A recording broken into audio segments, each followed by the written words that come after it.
नमस्कार साथियों, आप देख रहे हैं सत्य दर्पण। मैं हूं एसके रंजन। इस वक्त मौजूद हूं डुमरिया के जिला पार्षद सदस्य रविंद्र राम जी के निजी आवास पर। इनसे मैं खास बातचीत करने के लिए उपस्थित हैं। कल एक जिला परिषद की बैठक जिला में की गई थी। किन किन मुद्दे पर चर्चाएं हुई, डुमरिया के विकास के लिए किन किन मुद्दे पर बातें हुई, सीधे हम बात करते हैं रविंद्र राम जी से। सर, आपका मेरा चैनल में स्वागत है। सर धन्यवाद सुमन जी, आपको और आपके चैनल सत्य दर्पण को और जितने भी आपके चैनल के सब्सक्राइबर हैं, दर्शक हैं, उन सभी को हार्दिक अभिनंदन, धन्यवाद देता हूं।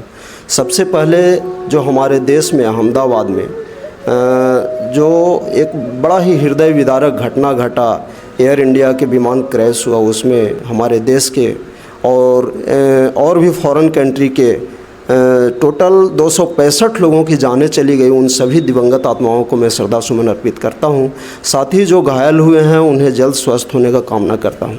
सुमन जी, आपने सवाल किया कि कल जिला परिषद की सामान्य बैठक हुई, उसमें आपने क्या क्या मुद्दा रखा।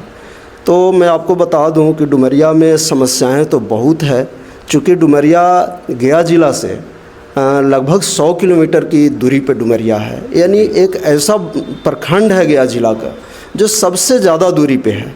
और यहाँ हम लोग प्रयास करते हैं कि जो भी पदाधिकारी हैं, जिला स्तर के पदाधिकारी हैं, अनुमंडल स्तर के पदाधिकारी हैं, उन सभी को ध्यान आकर्षित कराने का प्रयास करता हूँ डुमरिया में, कि डुमरिया काफ़ी दूर है और काफ़ी दिनों तक यहाँ आप जैसा कि जानते हैं नक्सलग्रस्त रहा है, तो विकास भी काफ़ी लेट से शुरू हुआ है।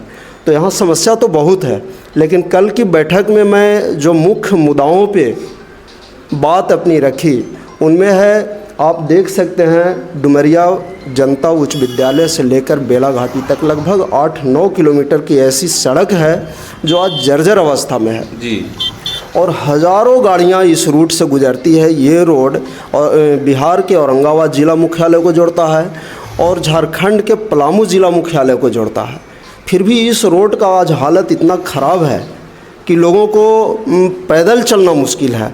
बिल्कुल सिंगल रोड है, दोनों तरफ जो रोड किनारे जो बाकी का जो स्पेस है, जो फ्लैंक्स है, वो रोड से 2-2, 3-3 फीट गड्ढा है। तो आप यदि अचानक कोई गाड़ी आती है तो आप रोड के किनारे भी नहीं जा सकते हैं। यदि रोड के किनारे जाएंगे तो भी दुर्घटना होगी। और रोड इतनी पतली है कि आपको किसी भी समय आपके साथ घटना घट सकता है। तो मैं पुरजोर तरीके से इस बात को रखा हूं और पूर्व में भी मैं अपने माननीय सांसद महोदय को भी ध्यान आकर्षित कराया हूं कि ये रोड को बनना अति आवश्यकता है, चूँकि आए दिन घटना घटते रहती है। और दूसरी बात, जो डुमरिया में सबसे बड़ी समस्या है जल संकट की, यहाँ लेयर काफ़ी नीचे चला गया है। नल जल योजना जो आप देख रहे हैं, सरकार का योजना, सरकार तो अच्छा ही सोच करके इस योजना को चालू किया था, लेकिन ये योजना फेलुअर साबित हुआ। आज 80% नल जल योजना फेलुअर है। आप किसी भी, मैं डुमरिया का बात नहीं करता हूँ, पूरे बिहार का बात बता रहा हूँ, आप किसी भी वार्ड में चले जाइए, 100% घरों में आज नल के जल नहीं पहुंच रहा है। मुश्किल से जो टंकी बना हुआ है, टावर बना हुआ है नल जल का, उसके आसपास 10-20 घरों में पानी चला जाता है, बाकी गांव पानी के लिए त्रस्त है। तो डुमरिया में काफ़ी बड़ा समस्या है ये पानी का। मैं बैठक में इस तरफ ध्यान आकर्षित कराया कि बड़े पैमाने पे हर गांव में, हर वार्ड में चापाकल बोर करा करके और इस समस्या को दूर किया जा सकता है।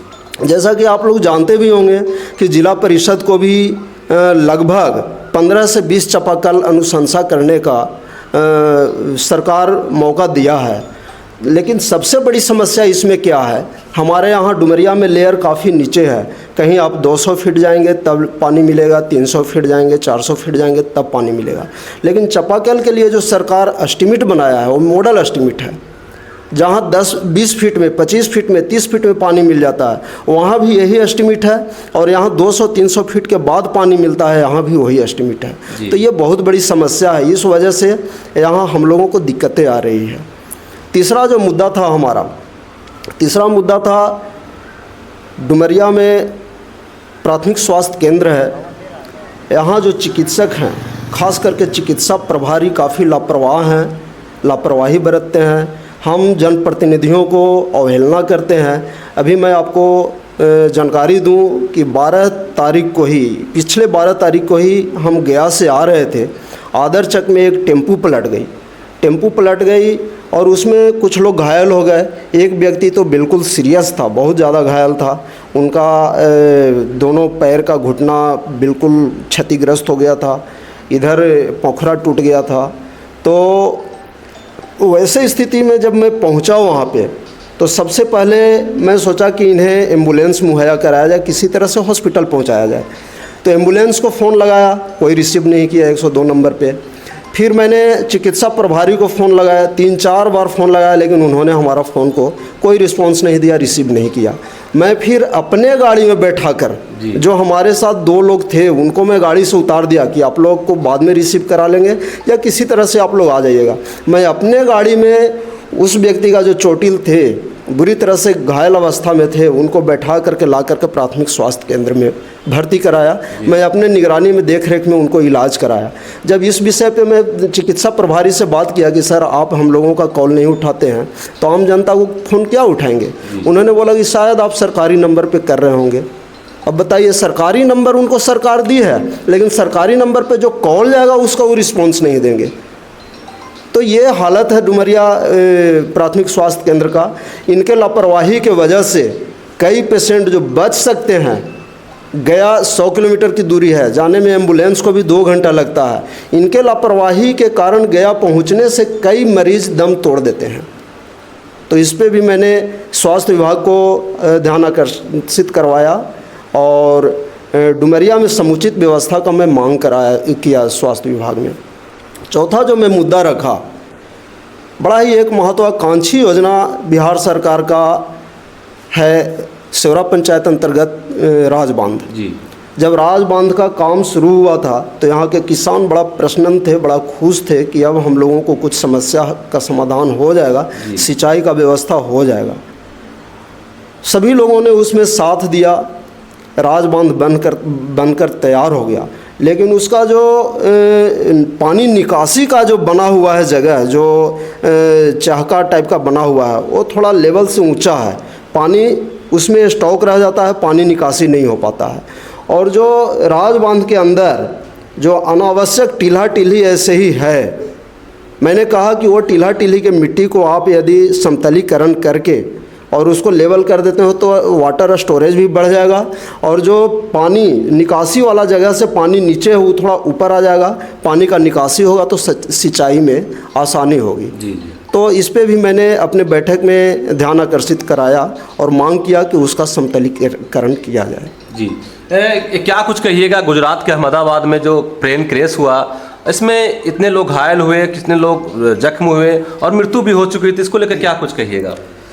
बहुत ही दुखद घटना है। इस तरह का जब घटना घटता है तो कहीं न कहीं लगता है कि हम चाहे बस से सफ़र कर रहे हों या कहीं हम टूर पर घूमने गए हों, जैसे आपने देखा कश्मीर में जो घटना घटा, या हम ट्रेन से सफ़र कर रहे हों या हवाई जहाज़ से सफ़र कर रहे हों, कहीं भी हम सुरक्षित नहीं हैं। तो इसमें कहीं न कहीं किसी न किसी की लापरवाही है। ऐसे हमारे देश की जांच एजेंसियां जांच कर रही है, वो क्लियर हो जाएगा कि कहाँ लापरवाही हुई। लेकिन आप जानते हैं कि किसी भी प्लेन को उड़ान भरने से पहले उसकी गहन जांच होती है, हर बिंदु पे जांच होती है, लेकिन जांच में कहीं ना कहीं लापरवाही हुई। उसी का नतीजा है कि प्लेन उड़ान भरा और 2 मिनट में ही क्रैश हो गया। तो ये कहीं ना कहीं लापरवाही है, इसकी जांच हो रही है, जांच में सामने आएगी, जो दोषी होगा उन्हें सजा की। बहुत बहुत धन्यवाद सर। आप देख रहे थे सत्य दर्पण, बातचीत कैसा लगा कमेंट बॉक्स में जाकर के आप जवाब देने का कार्य करेंगे।